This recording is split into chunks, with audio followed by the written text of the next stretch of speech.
Praise the Lord. The best wishes to you and your family members in the name of God. దేవునికి మహిమ కలుగునుగాక. దేవుని నామం పేరిట మీకును మీ కుటుంబ సభ్యులందరికీ శుభాభివందనములు. టుడే గాడ్ ప్రామిస్, ఈరోజు దేవుని వాగ్దానము. తమ వంకర త్రోవులకు తొలగిపోవారు కలరు. కీర్తన గ్రంథము 125 అధ్యాయము 5వ వచనం. As for such as turn aside unto their crooked ways. Psalms 125 chapter 5th verses. ప్రియమైన సహోదరి సహోదరులారా, ఈరోజు ఈ వాగ్దానం ద్వారా దేవుడు మనతో చెప్తున్న మాట ఏమిటంటే, మన ఎదుట తిన్నని మార్గములు వంకర మార్గములను రెండునూ ఉంచారు దేవుడు.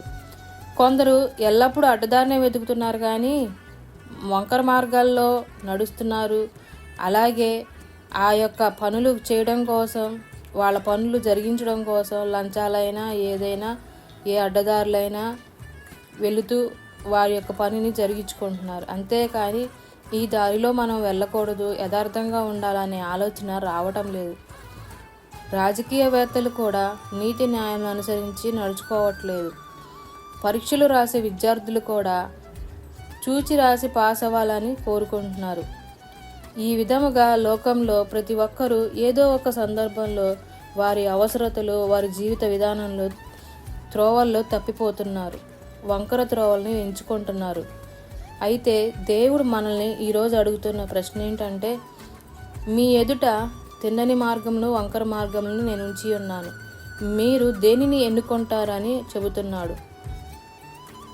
మనము మన జీవితంలో పరలోకానికి నడిపించే తిన్నని మార్గంనే ఎంచుకోవాలే తప్ప వంకర మార్గం అంటే నరకానికి వెళ్ళే మార్గాన్ని ఎంచుకొనకూడదు. కాబట్టి మనమందరము దేవుని యొక్క యథార్థమైన మార్గంలో, దేవుని దృష్టికి యథార్థంగా నడుచుకునే వారంగా మనమందరము ఉండాలని దేవుడి యొక్క కోరిక. ఆ విధముగా దేవుడు ఈ వాగ్దానం ద్వారా మనకి మరి ఒకసారి హెచ్చరిక చేస్తున్నాడు. ప్రార్థన.